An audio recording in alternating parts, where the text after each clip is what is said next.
Ima i rana dijagnostika zasnovana na multiomici i longitudinalnim studijama.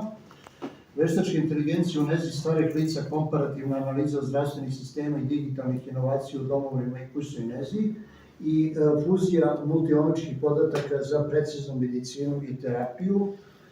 Autori su prvog rada Jovičić, drugog rada Nikolić, Jovičić i Jašin, i ovog poslednjeg rada Pržovca. Vi ćete to izložiti, vi ste... Evo, ja sam Zoran Jovičić i prvo da se zahvalim na prilici da je 5 radova ovog puta primjena veštačke inteligencije u medicini, tako da ovo je mini simpozijum na tu temu i zahvalim se predsedniku društva. Inače, čemu se još radi? Ja sam napisao ovaj prvi rad vezan u stvari o velikim pronalascima i naučnom doprinosu od profesorke Pržuj. Jer nismo bili sigurni da li će moći da dođe, pošto je ona predaje u Londonu, Abu Dhabi i tako dalje. I pošto je ipak došla, onda smo tako organizovali da moje vreme bude posvećeno profesorki Pržuj, da ona o svom radu. Tako smo spojili više termina naših za profesorku Pržuj, koja inače predaje na Imperial College-u, UCL-u i na Prvom svetskom univerzitetu za veštačku inteligenciju, gde je primjena u preciznu medicinu. Hvala vam najlepše. Ja zaista nisam znala da ću ovdje biti pozvana ili da ću uopšte dolaziti do petka i onda sam navrat nanos ipak odlučila. Jutro sam došla i popodne me kumovi voze nazad. Hvala vam najlepše. Ja uvek volim da u svojoj zemlji pričam. Ja sam inače rodom iz Republike Srpske, vidim ovdje je bilo toga, iz Foče. Tako da, samo ću, pošto nisam znala ni koliko ću minuta imati, ništa, ovo je predavanje, u stvari koje sam ja prošla, meni je održano u Jerevanu, u Jermeniji, ali to je bilo o kompleksnosti, o kompleksnim podacima, pa ću ja preskakati neke slajdove za ovde ovu publiku. Sad, ja sam jako dugo vremena radila u Evropi, u Londonu sam bila 10 godina, u Španiji još 6 godina i ovo je rezultat mojih ERC nagrada koje sam dobila, European Research Council, kao što svi znate, to je za individualnog naučnika. Prvo sam dobila od 2012.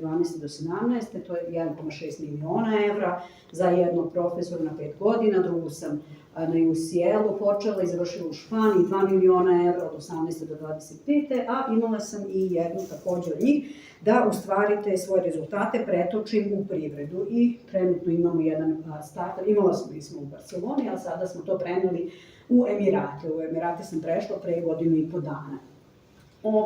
U principu o čemu se ovde radi, to ću ilustrativno da pričam, znači mi medicinu vidimo kao kompleksni sistem entiteta koje međusobno reaguju. Bilo da su to geni ili proteini ili metaboliti, u ćelijama, van ćelija, u tkivima, u organima, u organizmu, sve su to veliki kompleksni sistemi. I prvo ću samo malo da motivišem i malo da stavim u kontekst. Verovatno neću pričati o metodama veštačke inteligencije, jednostavno pošto imamo jako puno tih podataka. To niko ne može da stavi u svoju glavu i da zna ime svakog gena i svakog proteina i tako dalje. Obično doktor koji se bazira na određeni organ zna parcijalno malo toga, ali sve jednostavno ne može da se zna i pogotovo sve te interakcije, pošto jedan gen ne pravi jedan protein, nego više proteine, imamo 100.000 proteina u organizmu koji su tridimenzionalne molekuli, koji tek kad se vežu jedan za drugi promene svoju strukturu tridimenzionalnu da urade nešto u organizmu. Da li da iseku stare proteine pa da to se iskoristi dalje za izgradnju novih proteina ili šta god. Tako da o tome se radi i da počnemo polako, znači ovo su par naših radova, jedna od prošle godine, jedna od pretprošle, u stvari o perspektivi ove oblasti. Dakle, imamo te ogromne sisteme gde je naravno pacijent u centru, ali taj pacijent ima određene, recimo, mutacije u genima ili različite ekspresije koje su možda prosečne, koje možda nisu prosečne. Onda pacijent je uzeo neke lekove ili bi mogao da ih uzme, bazirano na toga o čemu ga boluje, pa onda imamo za koje bolesti se koji lekovi propisuju, pa onda za koje, recimo, koji lekovi inhibiraju dejstvo određenih proteina, znači lekovi se vežu za proteine, to su u stvari otrovi, kao što smo pričali, samo pitanje o količini, znači u maloj količini su lekovi, u velikoj su otrovi i tako dalje, sve se to zna. Onda imamo razne ontologije, kako mislimo da su organizovane funkcije gena u organizmu, kako mislimo da su bolesti u organizmu. Na primjer, ako imate pacijenta od jedne bolesti, taj pacijent ima veće šanse da boli od neke druge bolesti, to se zna u medicinskim udžbenicima, ili određena bolest štiti tog pacijenta od neke bolesti i tako dalje.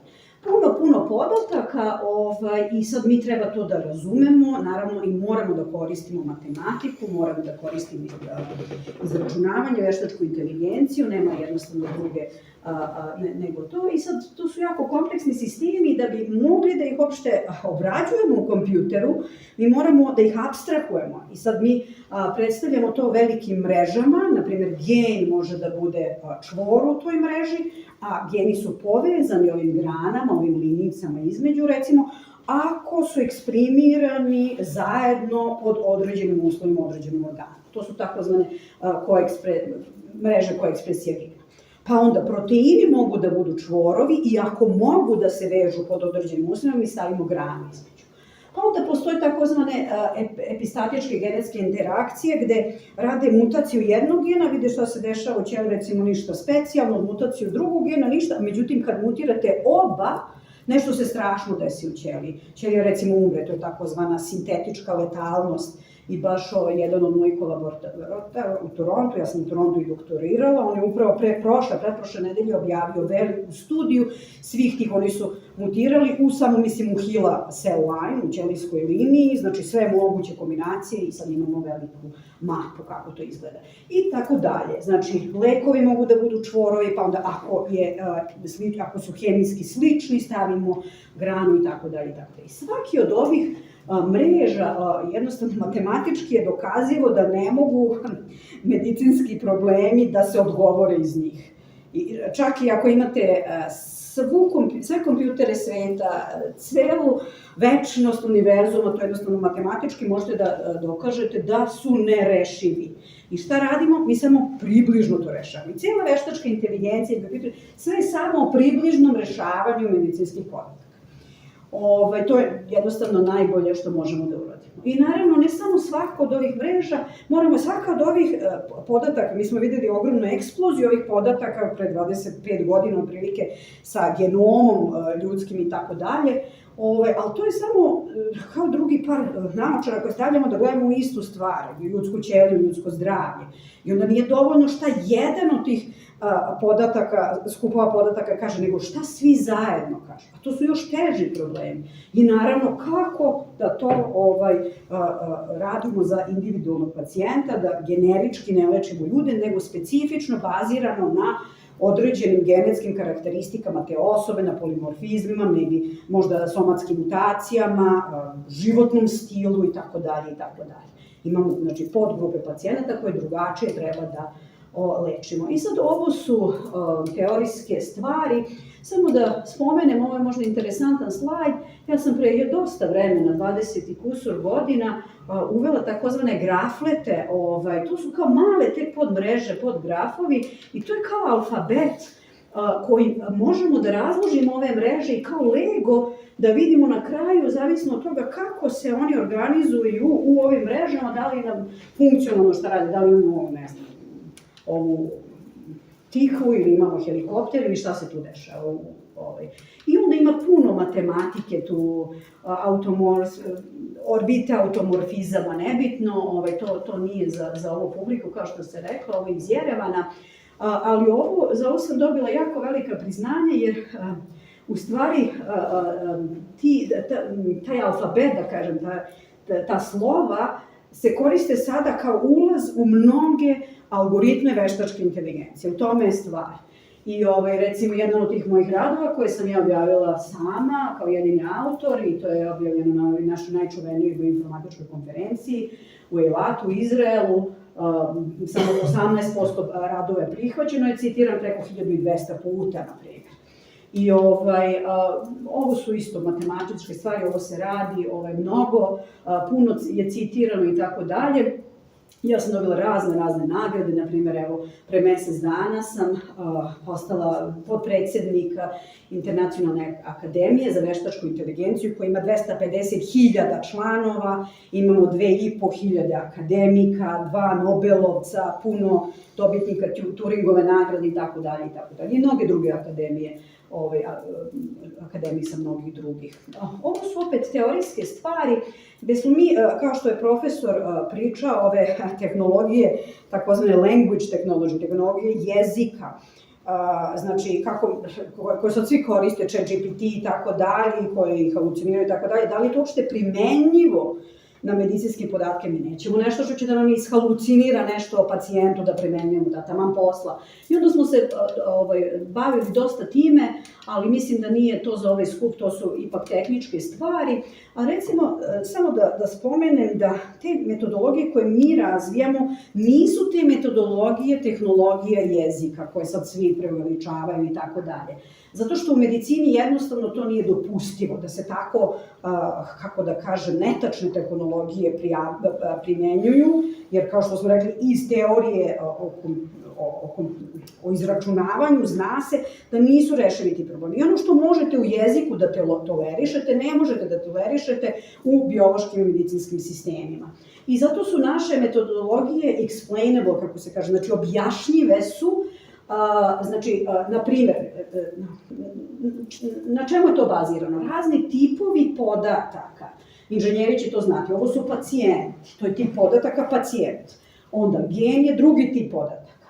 Onda recimo od pacijenta imamo veze ovamo prema genima, recimo to su somatske mutacije, svi mi imamo somatske mutacije, jako mnogo njih. Naprimjer, ili može neka ekspresija gena ili šta god. Onda sledeći tip podataka su lekovi koji su drugačiji od gena i drugačiji od pacijenta, ali svi su li povezani? Ovo je recimo koji je pacijent primio koju terapiju, koji lek odavde, znači koji lek se veže za koji genski proizvod, koji je protein. Znači vi iz medicinske i biomolekularnog domena postavite ovaj sistem kako je sve povezano. I onda u stvari je vrlo lako da se izračuna sve u isto vreme jednom samo inicijacionom funkcijom, možda inženjeri znaju šta je to, i to jednostavno to nam omogućava, znači kad znamo kako je sve povezano, omogućava nam da ne koristimo previše energije, da bude objašnjivo, tipa, vi kažete, ovaj lek treba da date ovom pacijentu, kažete lekaru, on kaže, stvarno, a zašto? Zašto bi ja to uradio? Vi kažete, pa zato što taj pacijent ima mutaciju ova 2 gena i taj lek se baš vezuje za te defektne proteine. Druge, recimo ove tehnologije sa transformerima, što se koristi za jezik, to ne može tako da se radi. Ovo je sve objašnjivo, a može da radi na manjoj količini podataka nego što je ceo internet i svi tekstovi ikada napisani i tako dalje. O tome se tu radi. I sad, recimo, samo ću jedan primer da dam. Ovo je studija od pre 6 godina, 7 godina, 6, nemam pojma, koji smo objavili u Nature Communicationsu i tu smo uzeli za 4 najčešća kancera kod čoveka, dojke, prostate, kolektarne i pluća. Uzeli smo te podatke, znači iz kancera, iz tkiva kancera određenih i ovih, da kažemo, kontrolnih, znači koji su proksi za ove koji su zdravi. I onda smo sve te podatke skupili, pokazali smo da sa ovim našim modelima možemo nove gene da identifikujemo za koje pre se nije znalo da imaju bilo što da rade sa kancerom i to smo, ne samo kompjuterski, onda smo otišli u laboratoriju, onda smo radili silencing, znači utišaš taj gen ili ove ekspresije, znači previše, da vidiš šta će se desiti sa ćelijom i onda kad smo to potvrdili, onda smo otišli u pacijente, doduše retrospektivnu analizu, da vidimo koliki je survival, što se kaže Kaplan-Meier, znači koliko godina će, ako ima mutaciju u tom genu, da preživi. Tako da smo sve to potvrdili. Ja mislim da je meni vreme isteklo. Da te još pola minuta. Ali nastavak. Biće i nastavak. Aha, dobro. Posle mene ide još jedan počin. Ovo 3 rada su prijavljeni, imate 15 minuta. A koliko sam sad iskoristila? Iskoristili ste 14. Dobro. Ajde onda da ja ovde možda da kažemo da je to za sada, pa ćemo da nastavimo onda kada bude... Nema nastavka. A nema nastavka, dobro. Ništa, onda smo završili, evo da kažem da smo to i u COVID-u primijenili, da radimo repurposing, znači koji lekovi bi trebali da se daju ovim pacijentima. Radili smo za trombofiliju, koja je vrlo retka bolest, karakteristična samo za ovde, za severnu Italiju i za Japan. Isto gde ne možete ništa, imamo 5 pacijenata i tu 2 familije, ne može ništa samo sa analizom genoma da se uradi. Ali čim dodate ove mreže, čak i mali rewiring, da se kaže, odmah dobijete signal. Eto tako, samo još možda da spomenem, dobro, ovo su za neurološke bolesti radimo, da radimo u stvari trenutno i na transferu tehnologije, to je u Emiratima vrlo popularno i napravili smo takozvane, evo ih, precizne komponente protiv kancera, za dugovečnost i nove antibiotike za rezistentne bakterije. Neke smo od ovih hemikalija već sintetizovali, idemo u prekliničke studije, i jednostavno sve ovo u stvari služi samo da vidimo gde se nalazi u tom maltene skoro beskonačnom prostoru mogućih jedinjenja lekova, gde su ta jedinjenja koje treba za pacijente. To je to, do sad 27 miliona evra sam imala da ovo radim i ovo je moja grupa, to je bilo, ovo je u Emiratima i hvala vam. Ovo su bilo, dakle, kako mi je rečeno, 3 objedinjena rada: veštačka inteligencija u medicini, veštačka inteligencija u nezi starih lica i fuzija multiomičkih podataka objedinjena u jednu prezentaciju od 15 minuta. Hvala. Može pitanje. Može pitanje samo da razjasnimo tehnički detalje. Tako da vam bude jasno zašto nema nastavka ovog sledećeg rada. Izvolite. Samo sam htjela da pitam, profesor, pošto ste ovdje spomenuli da imate pacijenta, gene i lekove u vezi s tim se prave mreže. Kako se tu uklapa epigenetika? Studije sada pokazuju vezu između epigenetike i arhetipa, gde je tu epigenetika?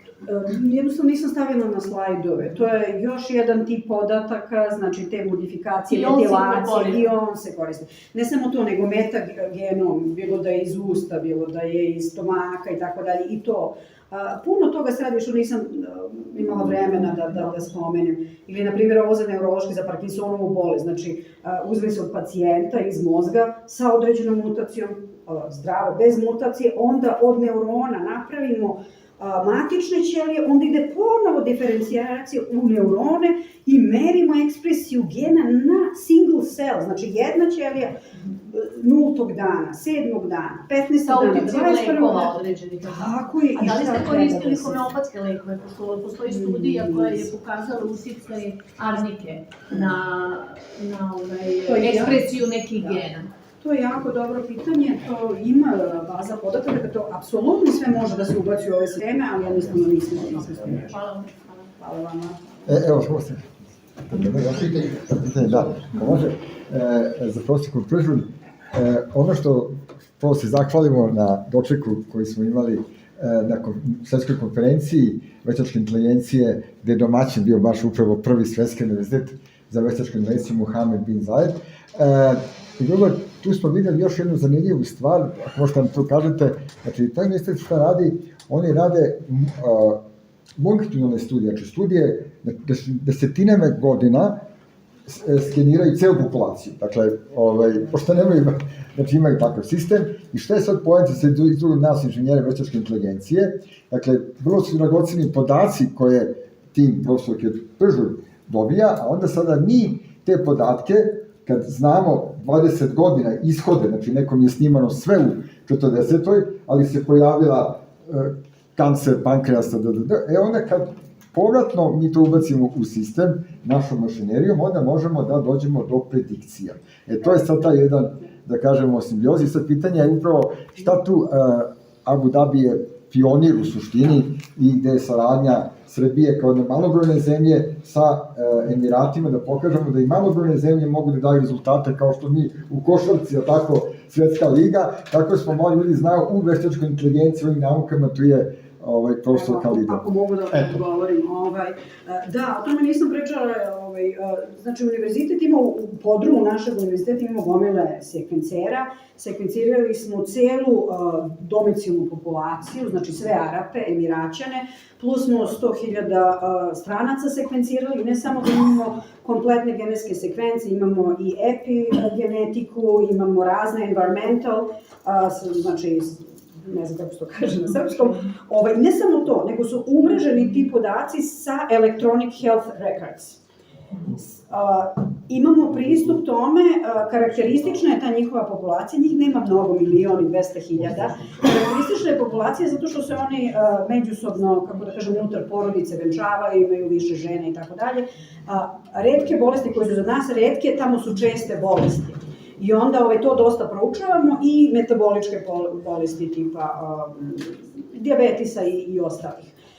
Tako da, znači, to je sve kod nas, znači, mi imamo onda jedan od najvećih superkompjutera, mi smo jedini univerzitet na svetu koji može ove jezičke modele da radi, toliko imamo GPUs i sad još pumpamo to. Tako da, i ne samo to, sad imamo takozvani HPP projekat, to je Human Phenotype Project. Mi imamo kliniku i upravo smo prošle nedelje prvog pacijenta primili. Znači, univerzitet ima svoju kliniku gde meri ne samo... Dozvolite mi diskusija, stvarno izvinjam, više od 25 minuta govorite... Dobro, bilo je pitanje.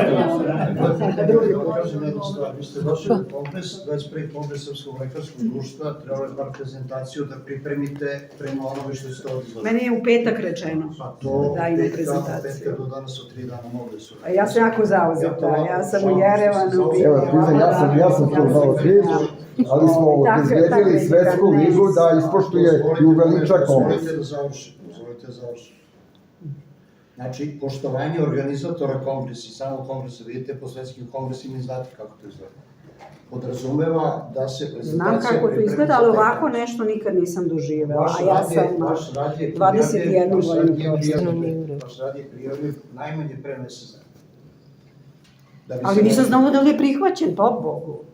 Pa po Bogu. Dobro, sad ajde u redu. Ja ne dolazim nepozvana nikada. Ne se raspravlja sa vama, lično smatram da je nekorektno i ostajem pri tome. Ja sam protiv vašeg mišljenja i ostajem pri tome. Sigurno. Znate, ja sam isto učestvovao na svetskim kongresima. 10 minuta traju, 10 minuta vam isključim mikrofon. Pa dobro, gubite sada gubite vreme. Minimum pola sata. Tako nećemo se raspravljati. Sada gubite vreme. Dalje, rekao sam što sam da kažem, uloga veštačke inteligencije nosivih uređaja javno dostupnih defibrilatora u smanjenju jaza u životnom veku, vašem i Nijović. Izvolite. Ne. Možete vi. Evo, ja se prvo zahvaljujem odboru ovog kongresa koji je izuzetan po broju, po kvalitetu i posebno što ste ovog puta učinili hrabrost jednu, da kažem hrabrost je, kad lekari dozvole i nama koji se bavimo veštačkom inteligencijom. A ja sam kriv za ovo, jer ja sam prvi rad je bio moj, to radi svoje vreme. Pa dobro, sam obistim. I druge strane, ja sam i predsjednik Srpskog svjetskog kongresa, srpske dijaspore i borim se da elitni naučnici sveta imaju priznanje i poštovanje u Srbiji. I primjer je upravo profesor Pržolj, gde je uprava kongresa, ja se izvinjam profesor Vaciću, ja se slažem da nije, ali uprava kongresa je učinila jedan gest, hvala predsjedniku Srpskog lekarskog društva, da podesimo i faktički nas troje auto smo dali svoju minutažu profesorki Pržolj. Malo je čudno, ali je bitan efekt. Sad, na temu ovu moju, dakle, nekoliko je stvari. Mi želimo da ovaj kongres, kao što je predsjednik društva rekao, da bude utičemo na javne politike. Evo, jedna od njih je uvođenje defibrilatora.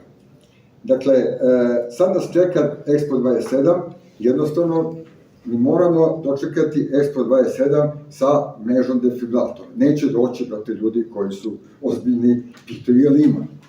Drugo, region ima osim Srbije. Drugi deo koji je, sad ne idem puno šta je defibrilator, dakle jednostavno tu je interventni kardiohirurg, dakle suština je jedna da gde god smo bili u svetu, evo u Italiji u svakom parku imate defibrilator. Znači suština je kada dođe do frekvencije, ali tako, predkomora, da se taj defibrilator da. Suština je u zakonu, i naše predučenja elektroinženjer, ja sam izgurao zakon o tome da svaka javna objekat ima protivpožarni aparat, isti taj zakon da bude za defibrilator. Sa čim ćemo pred Miloša Obilića, moramo imati to, evo tu je profesor. Sad idemo dalje. Da bi, pošto sam dao ovaj minut, da kažem i to. Znači, šta je sad suština? Gledamo sa poređenje sveta Australije, čim sam državljene.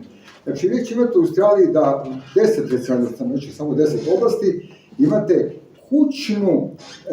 kućne senzore. Dakle, bukvalno svako u mojim godinama ima sat ili ima sistem da meri faktički na 3 tačke, ima 600-kanalni EKG koji šalje preko mobilnog telefona svom kardiologu. Dakle, evo juče je baš bio pomoćnik direktora Instituta Večnog koji sam rekao da on ima sistem za automatsko merenje šećera u krvi koja pumpicom mu daje, reguliše šećer.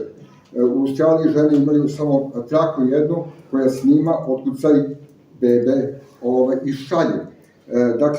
Dakle, imate sistem da uz pomoć glasa, telefonom, se opet uz dozvolu pacijenta, to je etički deo, snima da li će doći do depresije suicidalne, do bipolarnog i tako dalje. Dakle, jako je napredovala ta tehnologija, zatim imate za bubreg, znači kontrola kućna, kao sve što mi svi imamo kući toplomer i aparat za pritisak, u Australiji svako ima praktički još 15 uređaja i jednostavno tamo se kaže u Australiji, što tamo i predsjednik Rotary kluba, u Australiji niko ne sme da umre od srca. Znači, ili su vodoinstalateri, ili su prema tome, ali to mnogo skupa, mislim, bogate zemlje. Sad vidimo šta možemo mi ovde, i konačno ovo kažem, da možda jedna poruka, da ALIMS bi trebao da sve što je odobreno od uređaja FDA ili CE u Evropi, automatski prihvati. Recimo, ja sam šokiran da hoću da kupim moj sat ne radi ovde, imam onaj kardio, ne radi, kažem što? ALIMS nije dozvolio, pošto nije dozvolio? ALIMS traži 1000 evra da odobri nešto što je cela Evropa odobrila i FDA, samo nema smisla. Dakle, prema tome, jedna od poruka je da to što postoji u Evropi, što je provereno od aparata za kućni monitoring, da se u Srbiji automatski odobri, jer, zamislite sad, dođe delegacija, stalno čina delegacija ovde, kaže, ja vidi, meni ne radi moj sat koji mi daje aritmiju. Ja kažem, pa ne radi, ALIMS ne dao. Tako, znači, normalno da se... Dakle, vidimo, eto, rešenim temu, dakle, da pokušamo da sada, srazmerno našim finansijama, odnosno to je lična stvar, da rešimo jedan deo koji može da se reši zakonima i drugi deo nekim javnim politikama. Još jedan da se zahvalim i izvinim. Znam da je neobičajeno, ali mi inženjeri smo malo hakeri, tako, pa smo malo ovde predstavili stvar. Hvala puno još jedan svima i posebno predsjedniku.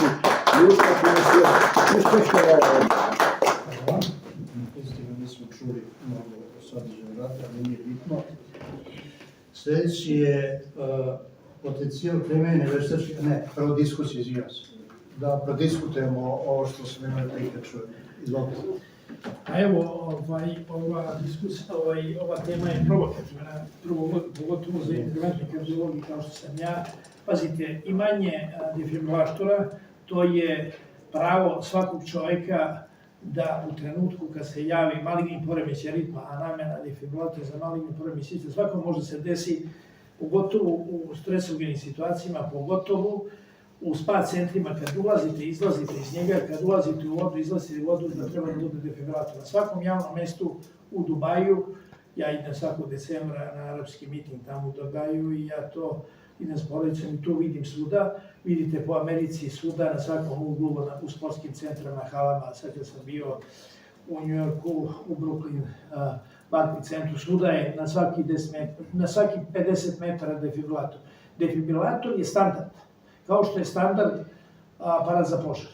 On manje više požar, ali ovaj defibrilator u ovom trenutku mora posle 3 do 5 minuta, posle 3 minuta cerebralna ishemija i može čovjek da uspostavi ritam srčani, a čovjek je mrtav. Tako da ovo je važna tema. AL, veštačka inteligencija, defibrilator, ok, ali ovo je nešto ko što treba, nisam uzeo Brown čarape, imam tonizirano ovo kad dođem kod vas, tako je defibrilator standard. Toliko. Ovo je bilo vrlo bilo se čak. Ne, ja sam sadržajno bio do kraja. Ja sam dobio. Tu ima jedna, mene zanima, generalno, više puta ste pomenuli mini simpozijum o veštačkoj inteligenciji. Ja mislim, profesor Bašić će mi pomoći da je više od 15 radova koji se tiču veštačke inteligencije saopšteno. Pa mislim da je 12. 12. Da. Ja sam bio juče na jednoj sesiji, Bila je psihijatrija. 5 radova psihijatrija i bio je vrlo zanimljivo, to imam potrebu da kažem. Vrlo zanimljivo jedno predavanje bilo profesorke Vanje Timotijević. Ona je psihijatar, imala je jednu pacijentkinju koja se lečila kod nje, psihotična osoba, međutim odlazi kod lekara jer pipa neku žlezdu podviličnu i mlada doktorka ukuca lepo, konsultuje veštačku inteligenciju i propiše joj terapiju, bez da je pipala, gledala, bilo šta drugo. I njena prognoza je bila da je to nešto što je benigno. Znači, veštačka inteligencija odgovorila da je to benigno. Međutim, posle nekog vremena to počinje malo da raste komplikovano, ode kod doktora kod koga je trebalo da ode ranije i taj izvrši intervenciju, ukloni te žlezde. Šta se desilo i zašto to priča profesorka Timotijević? Zašto se ona postala upala u takvu psihozu? Da je njoj trebalo blizu godinu dana da je vrati u stanje u kome je bila pre toga. Ja nisam protivnik upotrebe novih metoda u medicini, daleko od toga, ali mene zanima gde je u celoj ovoj priči o veštačkoj inteligenciji pacijenta. To me zanima, samo da završim. Profesor Bašić je prošle godine govorio na našem kongresu o veštačkoj inteligenciji u urologiji i to je tada rekao nešto što je mene dodatno zabrinulo. Pomenuo je upotrebu robota u urologiji i ne samo da ti roboti operišu, nego ti roboti edukuju druge robote. Drugim rečima, mi ćemo doći u situaciju da jednog dana, zbog veštačke inteligencije, nama lekari neće biti potrebni, sad imamo protokole za sve i svašta, maltene treba će nam samo srednji kadar, otprilike. Neće vrtite glavu, ja sam rekao to prošle godine, za 10 godina možete postaviti višak ili servise robota. Kako ide? Gde je pacijent u celoj toj priči? Evo, izvolite. Hvala, gospodine predsjedavajući. Drago mi je da su prezentatori lepo izneli svoje teme.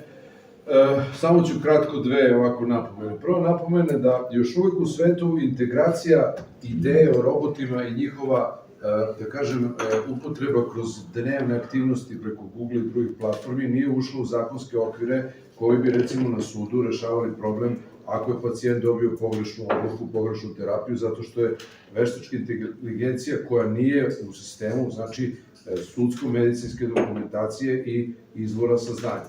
Dakle, za polaganje specijalističkog ispita zna se koja je literatura i u Australiji, i u Dubaju, gde god, mislim, to je jasno. Znači, samo textbooks i tako dalje i neke, recimo, baze podataka koje su verifikovane u tom sistemu zdravstvenom i tako dalje. Veštačka inteligencija je danas u smislu teorijskih saznanja samo jedan alat za pomoć i podršku, ali ne zbog presudnog značaja koji bi zamenio znanje nečije koje je stekao obrazovanjem na fakultetu, univerzitetu i tako dalje, manipulativna znanja i tako, razumete, izvođenje operativnih zahvata i sve to. Znači, veštačka inteligencija je možda nešto kao neki vodič, kao što biste čitali neki vodič, pa da vam on da neku, recimo, ovako napomenu, doza nekog leka i tako nešto u tom smislu, ali ne kompletno, znači, zamena znanja. Znači, to je prva stvar. Druga stvar. U urologiji ima najviše indikacija od svih specijalnosti za upotrebu robota, 26 indikacija. I praktično 90% robotske hirurgije pripada urologiji u svetu. O distribuciji robota neću da pričam, da recimo cela Latinska Amerika ima 12 robota, a samo Bugarska ima 17. Znači, velika je stopa inegaliteta robotske, da kažem, tehnologije u urologiji. Ono što se desilo pre 2 godine u Forbesu je objavljeno da je robot, gledajući skenerom svojim, znači skenirajući drugog robota, ponovio tu operaciju koju je radio ovaj robot na drugom pacijentu. To je sad bilo interesantno otkud robotu autonomna inteligencija, razumete, da on sam nađe neke puteve, drugi pacijent ima druge dimenzije, geometrijske, razumete, volume i tako dalje, ali to se desilo. I ja ne znam dalje, oko tumačenja te pojave, da kažem, iz vašeg inženjerskog, iz sfere vaše, da li je to takav input imao da proba ili je, recimo, u softveru takva opcija i tako dalje. Ali ono što se zna za robote je da ljudi hrane robote informacijama i tim, da kažem, načinima upravljanja, razmišljanja ili izvođenja i tako dalje. Znači, to su samo, u stvari, roboti su automatski ekspertski sistemi koji rade sa inputima koje im je ugradio čovek. Prema tome, ako je čovek dao ovakve koordinate, robot će raditi to. Ako mu da veće koordinate, međutim, roboti nemaju, znači, emocionalnu inteligenciju i tako dalje, i tako dalje. I taj strah od robota postoji, on je sve veći i veći, ali mislim da kao i za svaku tehnologiju, što je, strah je bio nekad i od vozova, tako da će vozovi ne znam šta uraditi, pa televizija, pa telefon, pa mobilni telefon, pa 5G, a mi dalje živimo i broj stanovnika na svetu raste u kontinuitetu. A svi pričaju da se radi protiv čoveka, a broj ljudi raste. Sad što taj broj ljudi ne raste ovde u Srbiji ili u Evropi, to je drugi problem, a raste u Africi, u Aziji, to je već neki drugi problem. Ali tehnologije je sigurno da prođu neku primarnu obradu, ispitivanje, uticaja na zdravlje i tako dalje. U stvari, ja mislim da će nama s robotima biti mnogo bolje ako nema ko umesto vas da ode recimo do pijace ili negde da nešto donese. Znači, mi ćemo samo više uživati sa robotima. To je moje mišljenje. Moje pitanje je bilo gde je ti pacijent, s obzirom na prvo predavanje. S obzirom na prvo predavanje gde smo čuli o pacijentu kao jednoj ličnosti koja ima svoje fizičke, mentalne, duhovne i ostale komponente.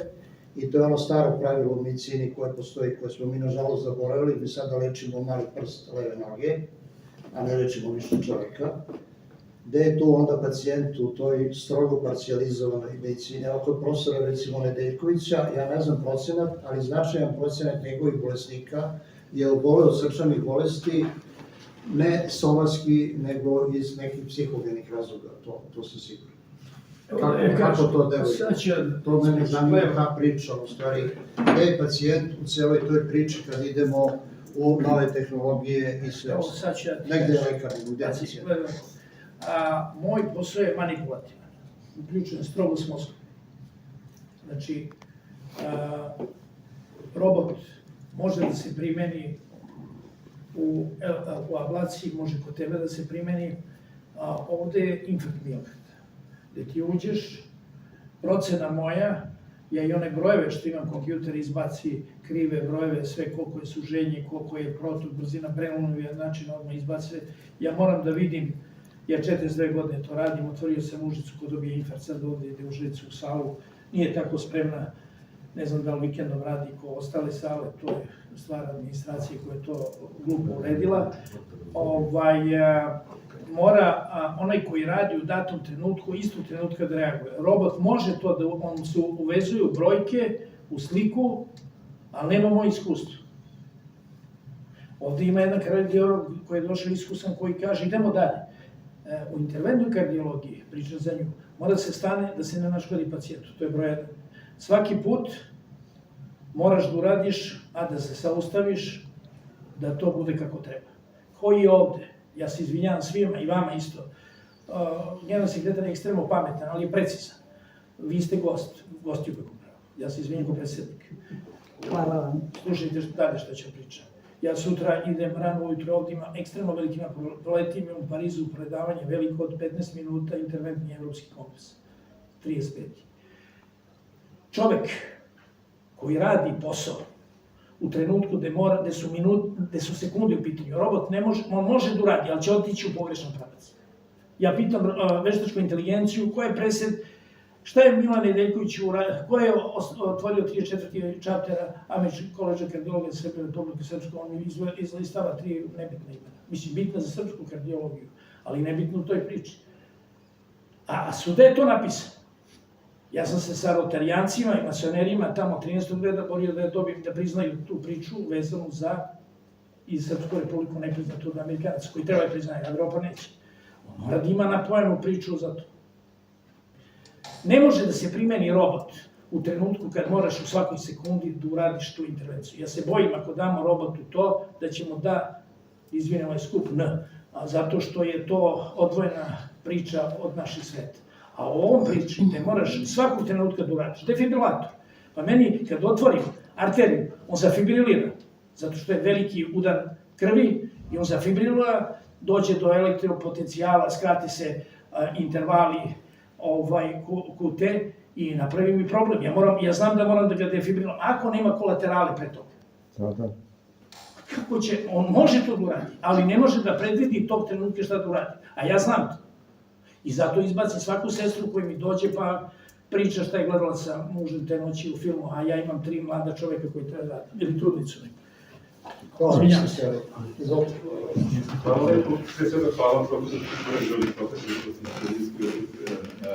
Jovičić za ovo vrlo inspirativno predavanje. Verovatno da u nekoj budućnosti SLD će imati svoju sekciju za veštačku medicinu i zdravlje. A mi imamo i sada, evo ovde je 12 predavanja, mi nećete da nigde da nađete. Mi ovde sedimo, mesto da idemo u Birkiju sad, tamo gde se otvaramo. Zbog čega? Zato što je važna tema. Apsolutno. I to ste najsrabe sam poređivao kongrese Bugarske u regionu, najveći procenat veštačke obuke. Ja bih se vratio na pitanje koje je dr. Vasić postavio i koji čini mi se ostaje neodgovoren u ovoj našoj vrlo plodnoj diskusiji, a to je gde je tu pacijent. To ću dokumentovati time što smo koleginica Rajčević i ja nedavno publikovali u Digital Health, u jednom uglednom časopisu sistematski pregled literature vezan za digitalne determinante zdravlja, koje su najmlađe determinante zdravlja. I ono što smo mi tamo pronašli da zaista u poslednjih 5 godina koliko se naučna javnost bavi ovim problemom, veštačka inteligencija je i dalje prilično periferna. Dakle, kada je u pitanju digitalno zdravlje, digitalne determinante zdravlja, najveći deo čovečanstva se suočava još uvek sa nekim drugim problemima, i to je ono gde je ključ pitanja dr. Vasića, pacijenta, najveći broj interakcija građanina sa digitalnom sferom, digitalnim zdravljem, digitalnim tehnologijama ne ostvaruje se putem zdravstvenih radnika i zdravstvenog sistema, već to ostvaruju građani individualno, pristupom digitalnim platformama, tehnologijama i tako dalje. Mi moramo da budemo svesni da svi mi koji smo ovde predstavljamo grupu vrlo privilegovanih pojedinaca u društvu, dok najveći broj građana u našoj zemlji i svuda uglavnom se još uvek pati zato što nema dostupnost interneta, što nema stalnost interneta, što internet nije slobodan, ili ako već imaju velika količina digitalnih informacija, tehnologija, servisa, platformi, nije na to odgovoreno digitalnom i drugim izvorima pismenosti koje su neophodne za građane da bi ove servise koristio. Svetska zdravstvena organizacija koja će završiti 2024. godine je definisala da za digitalno zdravlje čak i sama digitalna pismenost nije dovoljna, već je neophodna i zdravstvena pismenost, neophodna je građanska pismenost i naravno vrlo su neophodni etički principi koji veoma često izostaju. Tako da kažem, ovo pitanje doktora Vasića moramo nekako, a profesor Nedeljković voli da podsjeća nas na ishode svega ovoga, ja bih volao da jedan kao ishod ove sesije bude upravo ovo pitanje, da sebi postavljamo uvek gde je tu pacijent, negde sam ja kao lekar, negde je moja tehnologija, već gde je pacijent, njegov interes i njegovo mesto u svemu ovom. Znate gde? U rukama mene i ovoga Bašića. Pazite, vi ste pričali, izvinjavam se što u rukama doktora koji zna i koji je savestan. Koji ne ode uveče, odnosno ne ode s posla, a da ne reši slučaj. Evo u tome je. Znate kako, u Užicu ja dođem, dovede me američka firma, oni, samo da kažem ključni stvar, odu da me sačekuju na ručak, da bi otišli u privatne ambulante, jer ne reše sekundarne lezije kod primarnog pacijenta. Ja odem se sekundarcem, to uradim i da završim posao, ja sam profesionalac.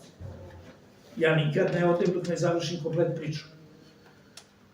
To je vezano za, u rukama savesnih doktora su pacijenti. To je odgovorna važnost. Ne u, pazite, robot i inteligencija i robotika i AL u okviru interventne kardiologije, urgentne, tu je još sada, još u rukama Milana Nedeljkovića. Vi, profesor Bašić. Hvala. Moje predavanje nije imalo nikakve veze sa robotikom, ja se robotikom ne bavim, postoji cela katedra za robotiku sa 30 profesora i oni svašta rade tamo po Cleveland kliniku u Abu Dhabiju. Samo da odgovorim ovo, pacijent, gde je pacijent? Pošto sam jako dugo boravila u zapadnoj Evropi, 16 godina, takođe u Americi, pre toga 4 godine, u Kanadi 12 godina i tako dalje, pacijent je uvek tu. Vi ne možete više da imate grant proposal i dobijete 2 miliona evra, a da nemate predstavnike pacijenata tu na tom projektu i koji se brinu za svoju grupu pacijenata. Naprimjer, ja sam radila sa pacijentima raka prostate, oni su čak skupili 56.000 funti, koji su mi dali kao dobrovoljni prilog da se bavim time i oni su uvek tu prisutni da ne bi bilo tih psihijatrijskih problema o kojima je neko ovde pričao. Znači, ne možete da dobijete milione evra ili dolara ili bilo čega za bilo koju od ovih studija, a da nemate predstavnike pacijentskih udruženja. Ja ne znam, u Srbiji naravno, to je možda drugačije. Imamo predstavnike pacijenta. Ali moraju da budu na svakom projektu naučnom. Oni nisu došli da predstave ovde, da samo toliko kako je to u inostranstvu. Na to da li oni učestvuju u donošenju odluka, nego vi kao pacijent kad dođete da se lečite i gde ste u cijeloj toj priči o veštačkoj inteligenciji. Znači, ne da li učestvujete vi kao predstavnik dijabetičara u procedurama za lečenje dijabetesa, to je jedna priča. Nego vi kao čovjek koji dođete da budete lečeni. Gde, to je moje, ali vidim da to pitanje neću dobiti odgovor, izvolite. Vi ste bili pred profesor Bašić, pa... Može, profesor. Evo ovako, samo još dve, da kažem, manje napomene. Prvo je, koja se zove zloupotreba veštačke inteligencije, odnosno veštačke inteligencije u tumačenju ljudi koji nisu dorasli tome ili nisu edukovani i tako dalje. Znači, ona je kao jedan opšti izvor informacija, kao što je bilo i pre veštačke inteligencije. Vi ste imali pacijenta, on čita na nekom sajtu nešto i dođe, on vas ispituje. Znači, umesto vi njega ispitujete šta ga boli, kako je on. To se pretvori, znači ta komunikacija na relaciji pacijent-doktor, to će biti poseban predmet istraživanja u narednim godinama, jer se to pretvorilo u zahteve pacijenata da mi njima dajemo tumačenja onoga što su oni čitali na internetu, razumete? I lečenje uopšte, to je potpuno u drugom planu, razumete? Oni traže zašto ovako, kako ono, onako i tako dalje, kod da ste na specijalističkom ispitu. To je jedna stvar. A onda vi, naravno da ćete dati odgovor, pitajte veštačku inteligenciju i ono drugo što treba. Da bismo to izbjegli ovako, zvanično u zakonskim okvirima, to što je koleginica uradila, od čega smo počeli, je tako, primjer, ona je uradila nešto što se zove vicium actis. Znači, to je greška u poslu, profesionalna greška, ona nije smela da koristi taj izvor i taj oblik rada i ponašanja prema pacijentu, jer je izazvala sve suprotne efekte, pogrešila i ugrozila zdravlje pacijenta. Ona je morala da koristi standardne metode koje su u skladu sa zakonskim odredbama. I to je to, tu je pacijent. Znači, pacijent je u zakonu, a na stranu to što neko može da se ponaša tako pa da radi mimo zakona. To je zloupotreba, tako. Znači, ukoliko poštujemo zakon, sigurno da je u svim državama još uvek taj zakon, da kažem, staromodan u velikoj meri, da ja ne znam da je negde dozvoljeno da neko čita sa veštačkoj inteligenciji da radi nešto. Znači, vi imate svoja znanja, a veštačka inteligencija služi kao jedan surogat za podsjećanje, recimo, za neki update, nekih podataka i tako dalje, koji će dodati malo nešto, ali to je na vašu dušu još uvek, razumete? To je samo kao da imate neki podsjetnik u džepu, neki guideline, koji će da kaže kolika je doza, recimo, ne znam, eritromicina, ako se pije 7 dana, ako se pije 14 dana, ne znam, i tako neke stvari, recimo, naročito to je komplikovane onkološke sad terapije, da imate 5 različitih, pa ovo ide oliko dana, toliko doza i tako dalje, pa negativna dejstva, neželjena dejstva, recimo kao jedan podsjetnik tog tipa, možda, u našem poslu. Tako da, odgovor što se mene tiče je da je pacijent u okvirima zakona, a onda i u okvirima ovoga što je rekao predsednik Nedeljković, jer oni lekari koji se bave svojim poslom, poštujući zakon, oni su ispravni. Ali ako istinski, ne samo zakon, nego i one nepisane zakone, imate običajno pravo takođe. Znači, zakon je jedno. Zakon je jedno. Mi možemo uvek po zakonu tumačiti ovako onako, ali se zna da još uvek mi ne smemo koristiti veštačku inteligenciju kao primarni izvor informacija i definitivni znači kao ulogu savjetodavca za ono šta ćemo mi da radimo za jedan običan pregled u ambulanti. Što bi ja uopšte pitao veštačku inteligenciju? Mokri 5 puta noću pacijent, ne znam, ja sam urolog, šta će meni veštačka inteligencija uopšte? Apsolutno bespotrebno. Meni treba za ovaj chapter da vidim, za profesora Nedeljkovića. Da li su popravili veštačku inteligenciju pa da pravi odgovor kroz to chapter? A ne znam. Nisu popravili. Možda. Jednog dana. Da podsjetim da ovo što ste vi pitali, da li, gde je tu pacijent? Pacijent je počeo već delimično se gubi onog momenta kada je medicina podeljena na specijalizacije. To je s jedne strane neophodno zbog istraživanja, zbog detalja, istraživanja detalja određenih patoloških poremećaja. Međutim, s druge strane, jedan lekar vam leči koleno i njega ne zanima vaše srce, drugi lekar vam leči srce i njega ne zanima vaše oko, treći leči oko i ne zanimaju ga vaša pluća. I onda imate gomilu lekova, pacijenti piju po 10-12 lekova i onda dođe klinički farmakolog koji ne zna šta da radi i tako dalje. Tako da, pogotovo protokoli koji uzimaju u obzir možda patologiju, ali tu imamo i gerijatriju, imamo sada preventiva svima ista, znači da li neko ima 32 godine ili 65 godina, isto svima, to ne može, gerijatrija je jedno, mlađi ljudi, razvojne doba je drugo, znači i ti protokoli trebaju da budu stratifikovani, segmentirani, kako god, ali pacijent je počeo da se gubi mnogo ranije u medicini, a ne sada sa pojam veštačke inteligencije i robotike. Sa svim inovacijama se gubi se više. Zdravlje postalo roba. Potencijal primjene veštačke inteligencije u zdravstvu